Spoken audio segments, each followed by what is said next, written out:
I'm sure we've all heard of Disney, right? That adorable mouse and all the other lovable characters. Well, when I was a child, my favorite was Pinocchio. He had always appealed to me. The simple fact of him wanting to be a boy was charming, and yet strangely unsettling. I mean, what would he do to become a boy? I also found his growing nose amusing. Apologies. My name is Brian, and I used to live in a little town in Oklahoma that was known as Vielville, which is French for Old Town. I used to live near some people who loved Disney. And I mean, they loved it. So much so that their car had Mickey ears, and they seemed like nice people. I didn't get to talk to them much, but from what I heard from other people, they were kind of strange. Like, all they talked about was Disney. I even heard a story of a guy who threw them out. He actually died a few days later. The police found him dead on the floor with white goop surrounding him. Nothing else was found, just him and that strange white goop. As any murder story in a little town, it popped up on the news as, well, breaking news. Typically, I believe what's on the news, but this time my brain had a different idea. It told me that all of what they were saying was crap. I didn't know who or what killed him, but the main thing I had to question was the goop. I mean, who would spread goop over a corpse, and even so, what was it? I did get scared, and I couldn't sleep for several nights, and, well, they left that house a few months back. I don't know why, they just left. No rhyme, no reason. It was actually very strange. They left after the murder took place, and I guess it makes sense to me now, but after they left, no one could find them. So the police couldn't ask questions or anything. Now, typically at this point, I'd give you my thoughts and everything, but this isn't a murder mystery. This is about a rather strange encounter I had at that home. Why I went there will be explained, so just keep reading. Well, I heard that in this house, they left a few treasures. One of those being a rather large Pinocchio doll. Of course, hearing this, my child sparked up inside me, and I wanted that thing so bad. I thought it would be bad to go in there and steal, but then I heard of two guys that went in there and got items and actually sold them for some good money. And that really sparked something inside of me, and I began to think and think. If they could go in there, so could I. It may seem that I wanted to sell the doll for money, but no, I wanted it for myself. I have no kids, in case you're wondering. I bounced back on the idea for a few days. One day I thought I would go there, but then my angel side said no. But after about 4 days of haggling with my own mind, I couldn't help it any longer. I felt something wash over me. Yeah, I guess I felt agreed and eventually decided to go in there. I took the next opportunity I got, which happened to be 5 days after I had heard of the other two guys. It seemed to all fall in place perfectly. The day after I decided to go there, I get my opportunity. Was this destiny? No, just my mind going on. It was a rather normal day, and I didn't seem to have anything special to do, so I saw the opportunity and took it while I had the chance. My days seemed to stay on a schedule, but that's another story. I brought 3 things with me: a bag, a camera, and a flashlight. I knew it would be dark, so I got the flashlight. The bag was for whatever I would take needed to be stored somewhere, and the camera was so I could show my friends so they wouldn't think I was a lying rat. After I got it all ready, well, I was ready to go on this little adventure. Then it came. The night was upon me. It had come much faster than I expected. It had only taken me about 10 minutes to get everything ready. I made sure of my surroundings, and then I set off. Like I said, I didn't live very far away, maybe like a block. I mean, if I were to stand on a very high thing, then I would be able to see their house. Anyway, as I walked there, I seemed to be having flashbacks of the guy who died, and I felt something uneasy in the air.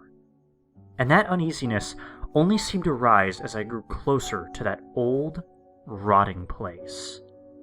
I didn't know what to expect out of the house. A rotting piece of trash? Well, yeah, I expected that too. I seemed to get to the house much faster than I thought I would, though. I was hoping it would take longer. I didn't know if I would be able to do it. It wasn't huge, it was only about 1 story tall, and had what appeared to be maybe 5 rooms. It wasn't as bad as I thought it would be. It still looked horrible, but not the kind of condition you'd expect from an old home. I stepped inside. It was dark, so instinctively I turned on my flashlight. As soon as I flicked it on, something seemed to move. I looked around, and there was nothing unusual. I just shrugged and let my eyes wander the room, curious to see what was in there. This room had brown walls made of wood that seemed to be decaying every waking moment. The couches, which there were only 2, were white and very dusty. I hit one of the cushions to see how much dust would kick up. Knowing my luck, a lot of dust did. It got caught in my eye and made me cough. I couldn't see anything with the dust in my eyes, which made my brain, of course, flash images of the dead guy. I seemed to forget about the dust and my eyes shot open. Nothing too odd here. Then my ears seemed to pick up a sound. It was low, so I had to be very quiet to hear it. It sounded like coughing, which I thought was odd, considering I had just coughed. The rest of the room wasn't much to speak of, with the exceptions of the items within the room itself. And the items were very, very odd. There were the normal things, Mickey Mouse, Donald Duck, Goofy, etc., but there was a certain thing that I saw that really made me want to run. It was a shelf, but on that shelf were some heads. Not human heads, no. Disney heads. Goofy's, Mickey's, and Donald's. It was unsettling. Not enough to make me vomit, but still my stomach began to feel uneasy. There seemed to be some sort of white substance dripping from them. Then he popped into my head again. The dead man. He had been found with white goop around him, and that's when my stomach really lurched. My brain was basically yelling at me to leave, but for whatever reason, I had to go on. I swear I saw one of those eyes move. Maybe it was the paranoia getting to me, but I don't think it was. Despite my best instincts telling me to get out now, I continued on into the house. I ventured further into the house, into the kitchen. There were smashed plates and glasses on the ground, and there were some cobwebs. I thought it was odd. Do houses like this typically have cobwebs and dust when they've only been abandoned for a few months? What was even weirder was the center of the room. There was a fairly large wood table in the center of the room. There was a torn tablecloth, Disney-themed, of course. The tablecloth was torn, but the table seemed untouched. What was weird about the tablecloth, aside from the rips and tears, was that every one of the Disney characters on the cloth had some sort of deformity. Like, Mickey had no ears, Goofy didn't have his little black nose, and Donald was missing a leg. Realizing I had the camera, I snapped a picture. That camera flash was creepy in the dark. It really lit up the characters' deformities, which was not good for my stomach. It was weird. I seriously thought I was going to puke right then and there, but I didn't. I thought my mental state was going to deplete faster, but no. My brain seemed to be giving me mixed signals. At one moment, it wanted me to get out as fast as my legs would carry me. Then it would want me to go further for the sake of my own sick curiosity. This brain of mine is too weird to understand. I guess my brain wanted to get back at me for coming here, because I felt as if something was behind me. I didn't turn around immediately, as I was fearful as what I would see. I thought I was going to die. My heart began to pound, I began to perspire like a flipping waterfall. I slowly turned around, shocked by what my eyes were met with. Nothing. Nothing was behind me, except dead airspace. I wiped the sweat from my forehead with the back of my hand. I threw some light where I was looking just to make sure that nothing was there, and sure enough, there was nothing. I had to shake my head and stay there for a second before I carried on. I then went back to the living room and took a right. I scanned the hallway, which seemed to be in the worst state. The paint was peeling, the roof dipped down at one point, and it seemed like the whole roof could collapse at any second.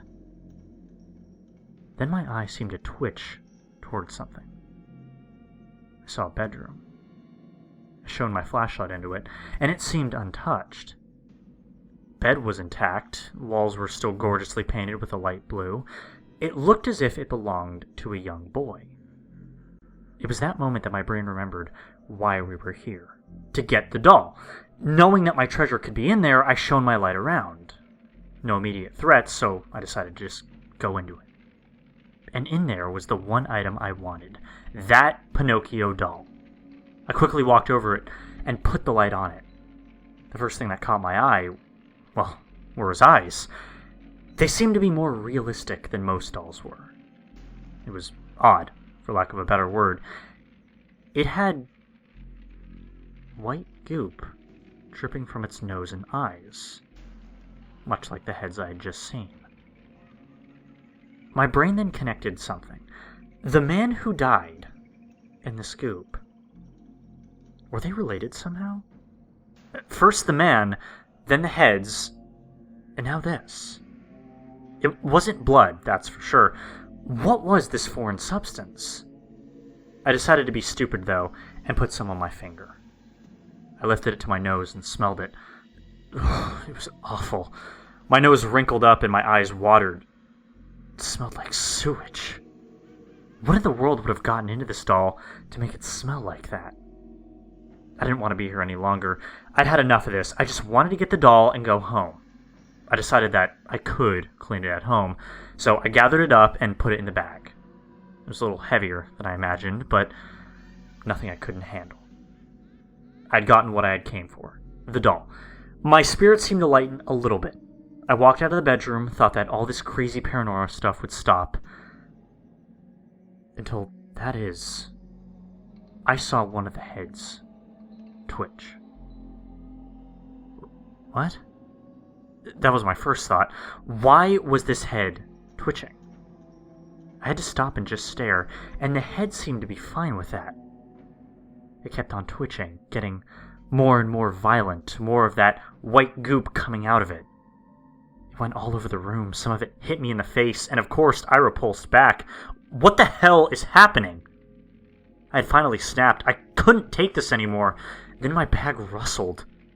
I turned to be met with a hand popping out of my bag. I tore my bag off and dropped it on the floor. My heart began to pound like a drum. The doll crawled out of the bag and looked at me. Its eyes fixed on my body, and the white goop dripping out of its mouth and eyes. "Welcome to the house of Disney," it said in that sweet, innocent Pinocchio voice. I began to walk back. The doll didn't follow. It just stood there and said, "Welcome to the house of Disney," repeatedly. Fear was raising inside me until I had to run. My legs would carry me. That doll muttered one last thing before I turned and ran, though. "Welcome to the house of hell." I darted out of that house with plans to never return. What had just happened? Is that doll possessed? It didn't take me long until I got back to my home. I ran inside and slammed the door. Then I collapsed on the floor, trying to calm myself down. I had to contemplate what the hell had just happened to me. Was this some sick prank, or was it something more? I realized something. My camera, I still had it. I sat up quickly and looked at it. I went to the album to see the pictures I took. But on there was a picture I hadn't took. Remember that man I mentioned? There was a picture of that doll strangling him. The white goop was oozing out of the doll's eyes and mouth. It was also seeping out of the doll's hands, and it covered the guy. I stared at the camera for what seemed like forever. I couldn't believe what I was seeing. Who or what took that picture? I definitely didn't take it. I threw that camera away as hard as I could. It smashed on the wall. I didn't care if I would be called a liar. I didn't want anything to do with that doll. I didn't want anything to do with that house. I got up and sat on my couch. I had to relax my brain. It was thrashing violently, and you know what? I felt something drip on me. I looked at my shoulder to be greeted by white goop, and I never did figure out what had caused that goop. But remember how I said I used to live there? Yeah. That's the reason I moved. I was scared. I had to flee, and flee fast. Now that I sit in my home typing this, I realize now why they might have moved.